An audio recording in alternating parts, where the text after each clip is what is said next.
Well, it strikes me that there's no small amount of irony associated with the fact that the president is apparently being impeached in the House shortly for holding up aid to Ukraine, and at the same time, the Democrats are filibustering the defense bill, or say they're going to filibuster the defense bill, which we'll vote on later this week, which would provide for the assistance to Ukraine. With regard to the impeachment effort, I understand later today the Speaker is going to lay out a process which will outline what the House is going to do. We'll all be looking at that to see if it meets the normal due process standards you would expect to be provided to the President and his team, similar to what was provided to President Nixon and President Clinton in similar situations.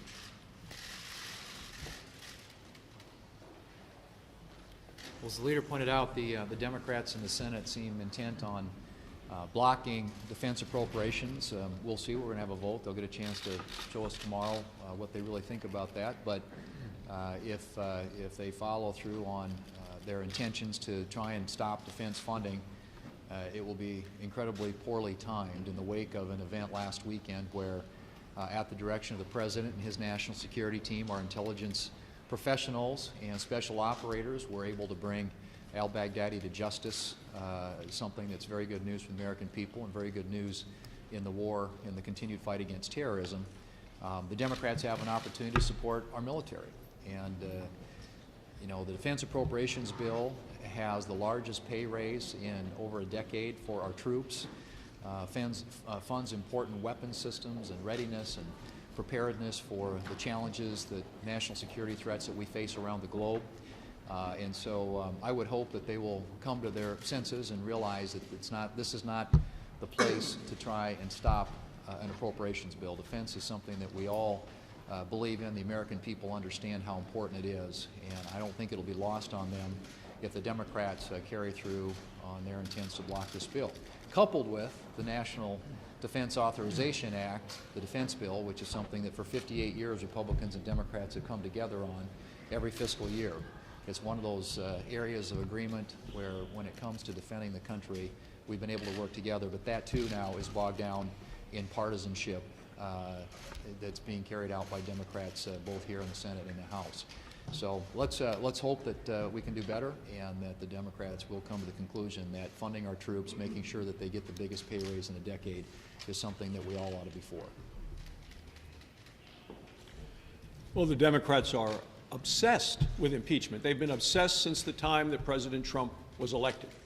Actually, a full month before the president even took the oath of office, Elizabeth Warren and other Democrat senators were working on a roadmap to impeachment. And now they're trying to overturn and overthrow the results of an election by the American people. They're doing it in the cellar, in the shadows, in secret. And Republicans are focused on the sorts of things that actually move the country forward. As a result of the Democrats' obsession, they're not doing the things that are important, like paying the troops, funding the military. They're not doing the things that are important for all of us, like fixing our roads, fixing our bridges. All of these things are important, and yet the Democrats have even prevented us to get and pass the USMCA, important trade issues for our nation and our neighbors. Republicans are going to continue to be focused on the things we were elected to do, which is grow the economy. We want to continue to focus on a strong, healthy, growing economy, more people working, higher wages, and more opportunities for our children and our grandchildren. I talked a little bit at lunch today about the difference that circuit judges are making. Confirmed in the first 3 years, or up to date in the Trump administration, 16 circuit judges. That's about twice as many as his three predecessors were able to get confirmed in the same period of time. And why does that matter? About 50,000 cases go to the circuit courts, the federal circuit courts. About 8,000 of those cases are appealed to the Supreme Court. Last year, the Supreme Court heard 77 of those cases. So of the well over 7,900 of those cases that were appealed, the constitutional law at the moment is determined by that circuit judge's decision unless the Supreme Court decides to establish some new criteria. It matters. We're making a difference there. The president appointing constitutional conservatives are making a difference, and I talked about a handful of cases that Trump appointees have decided that would be the kind of cases that you'd expect constitutional conservatives to decide. Al-Baghdadi's demise makes this world a much better place, folks. I would like to commend the president, our intelligence community, and of course, our wonderful special operations forces for their accomplishment in this mission and for making sure that al-Baghdadi was brought to justice. Now, there is information that was released this morning that gives us indication that the likely successor to al-Baghdadi was also killed. And again, folks, our world is a much better place. So let's make this a warning to all terrorist groups out there, all extremists, that you cannot hide. You cannot hide from us, and we will bring you to justice. That is our warning to you. Our world is a safer place, and again, it is because of our wonderful troops. And we hope that we are able to continually fund our troops in an appropriate manner. I do hope that the Democrats will join us in supporting our men and women in uniform. I would encourage all of you to support our men and women in uniform. And I'd also, just as a final shout out, I want to give a shout out to that wonderful canine that tracked al-Baghdadi. Hey, that's a good, we should give him an attaboy or attagirl. The world may never know. So thanks so much, and again, congratulations to the men and women of this mission for a job well done.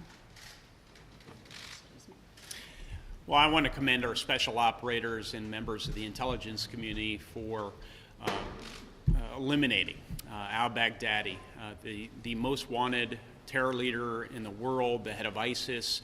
I also want to applaud our president for making the bold decision to send our special operators on this important mission. It's a good time to reflect on those who have given their lives to try and defeat ISIS, an ongoing battle. Jordan Spears is a Marine from Memphis, Indiana. He gave the ultimate sacrifice, and his family continues to suffer the anguish of his memory, but they know he did not die for naught. He died for all of us, and I know there are other service men and women who've made similar sacrifices around the country. Peter Kasich, he died at the hands of ISIS. He's from Indiana. His family continues to suffer. You know, this is a good win for America. Of course, I once again applaud the president for making this bold decision. We have to stay vigilant as a country, though, and that involves properly funding our military, something that we have before us this week in Congress. Semper Fidelis. Leader McConnell. Yeah. You signed on to Lindsey Graham's resolution about the House impeachment process. You talked about how we're going to have prospectively an impeachment trial here, and you will be sitting as jurors. How could you be perceived as being a fair jurist if you've signed on to that resolution condemning the House impeachment process? Yeah, the resolution is about due process, and it was critical, at least at that moment. We'll see what the House comes up with later today, about the way they were going to handle the case. Didn't deal with the merits, dealt with the process. So we'll have to take a look at what the House produces later today and see if it passes, frankly, the smell test of providing the kind of due process protections that the president and his team are certainly entitled to, just like President Nixon was and President Clinton was. Are you committed to bringing the resolution condemning the House process to the floor? Well, we haven't made a decision on that yet. I think the next step, as I just said, is to take a look and see whether the House is now going. Obviously, they've responded to the pressure that we put on them to try to handle this in a more transparent way that meets basic standards of due process that every American would be entitled to. You guys in the past pushed back when others outside this body try to tell you how to change the filibuster or how to run a Supreme Court hearing. How then is it appropriate for the Senate to tell the House how to conduct an impeachment? We give them our advice all the time when we pass bills. when we critique their performance, and they did the same with us. Nancy? Do you view the House impeachment inquiry as illegitimate? Well, look, impeachment, as a practical matter, is whatever a majority of the House decides it is at any given moment. And it appears that the Democrats, emboldened by the new majority they've had this year, have been on this path for 3 years. The first headline I saw, I think it was in the Washington Post, before the president was sworn in, was that the impeachment process is beginning. So this is just further evidence that this is what they had in mind from the very beginning. Lieutenant Colonel Vindman says that what he heard on the president's call, that conversation with the Ukrainian leader, was so concerning that he worried that it might undermine U.S. national security. Does it concern you? Are you worried about the president's behavior at all? Look, I'm not going to question the patriotism of any of the people who are coming forward. The action is in the House now. We'll see whether they can, A, meet the due process standards, fundamental due process standards, and then see what they do. I think the vote that they're now going to have to open the impeachment inquiry will be very interesting. Will all the Democrats vote for it? But what do you make of these allegations? I said I'm not going to comment on the merits of what's going forward. We're watching what happens in the House, and we'll see whether they actually open this impeachment inquiry. Apparently they're going to vote on it later this week. It's going to be a very interesting vote. Senator,